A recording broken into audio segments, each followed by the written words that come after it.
Ashama harka fuunee daawwattoota hordoftoota keenya akkam nagaa keessanii nageenyi koo kan jaalalaaf kabajaa bakka jirtanitti isin haadha qabu. Egaan daawwattoota hordoftoota keenya oduulee jajjaboo biyya keessaa fi biyya alaa qabadhee isiniif dhiyaadheera. Hamma xumura dhuma qophii kiyyaatti na waliin turaan affeerraa keenya. Namoonni YouTube channel keenya faaraa taatan subscribe gochuun maatii keenya ta'a.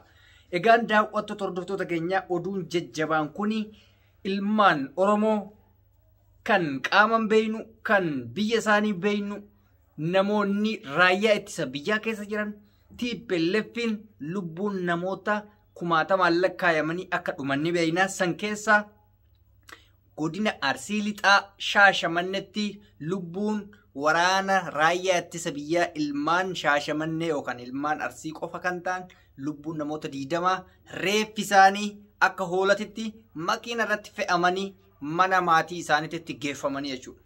Ilaalaal amma rakkoon jiru laal kana. Waraanaaf biyya keetiif du'u waan tokko ta'e akkaataa ati itti galtu. Reeffi kee kabajaa akkamii akka qabu. Kaduuteef biyyaaf kabajaan ati qabdu immoo akkam akka taate. Itti deebinaa egaan daawwattoota keenya walumaa galatti akka odeeffannootti yoo isin hime namoota 20 guyyaa kaleessa kan raayyaa ittisa biyyaa keessatti du'an gama Shaashamannee maatii isaaniitti galchanii jiranii isa qofaa miti biyyoota hedduu irratti wantoonni akkasii mudatee jira. Ilmaan Oromoo kan ta'an qofaadha. Ilmaan Oromoo namoonni akka isin beeytanitti ilmi Oromoo waraana raayyaa ittisa biyyaa keessa akka hin jirretti beeytanii naafxanyaa bichaadha jettanii ilaaltanii akkasii miti dubbiin.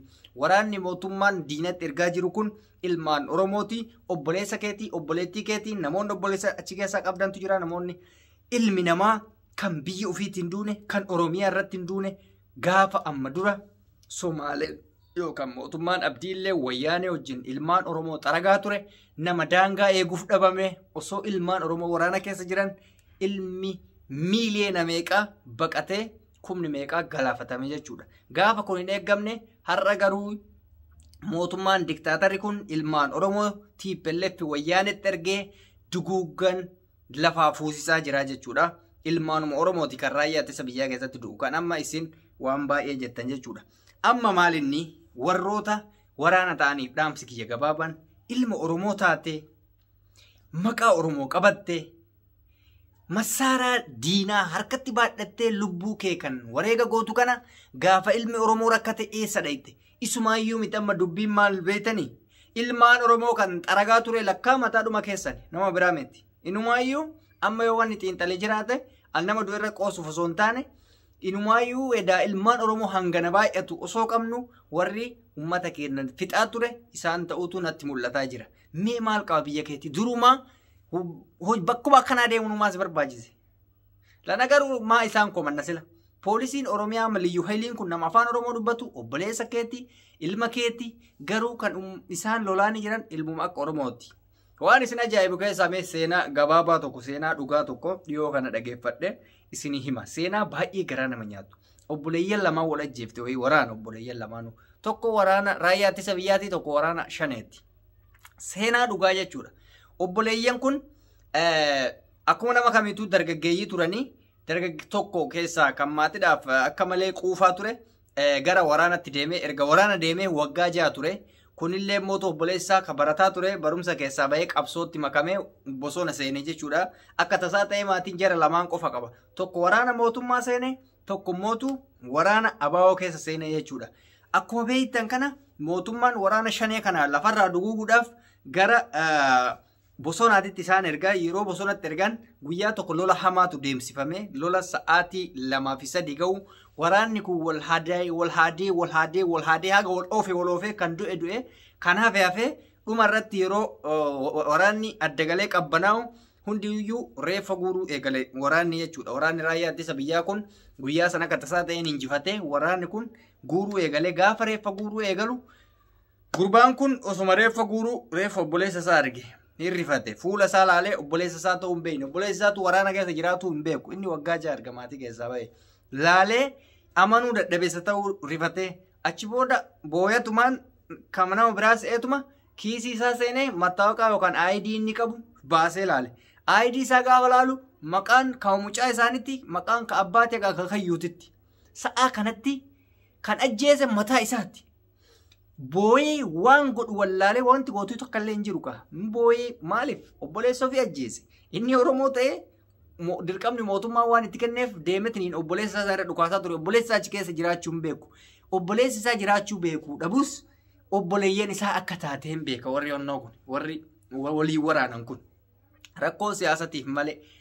Duuba mucaan sun waan godhu wallaalee waraanni maal taate jennaan kan du'ee as ciisaa jiru kun obboleessa kiyya jedheen.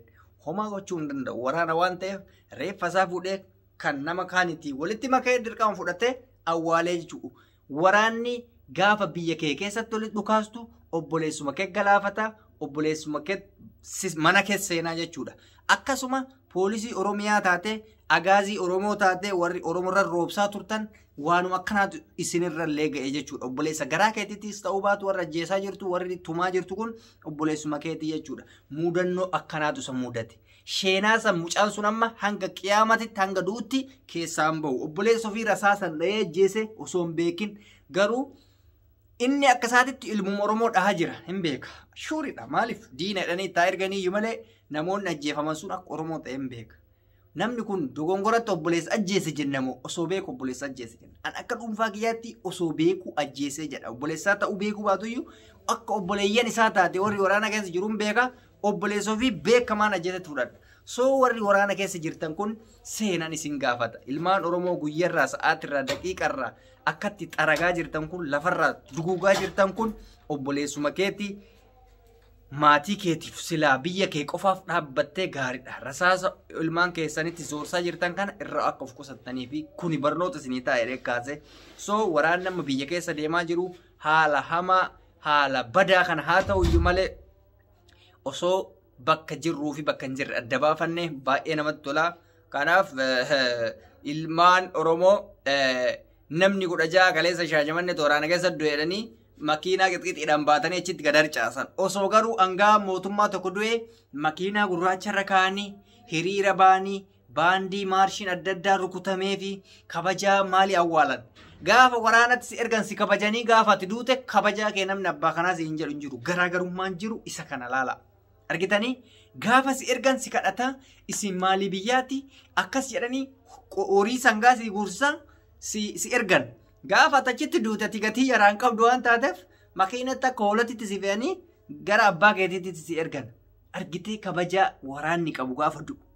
Gaafa ati jirtu qofa si kabajuun faayidaa tokko si hin qabu jechuudha. Gaafa ati duute saree si godhanii awwaalcha keetu maatii kee yoo hin beekne achuma si gatan mazzagaajatti awwaalan. Yoo mattaawaqaan kee maatii kee qabaate bakka biyya keetitti si galchanii si gatan jechuudha. Kanaaf ilmaan Oromoo akkasitti beeytanii yoo waraana keessa seentanillee waraana keessa hin jiraannellee eenyummaa kee akka beeytanii fi kanan isinii dhaamuu barbaada akka Oromummaa tokkotti egaan daawwattoota keenya hanganuma waliif himuun gaariidha jedheetiniin amma dhuma xumura qophii kiyyaatti teessanii na hordofuu keessaniif galatooma an fixadheen jira. Namoonni chaanaal kiyya afaarii taatan subscribe gochuun maatiin utaa odeeffannoo qabatamaa ta'ee isin biraan geenna jechuudha.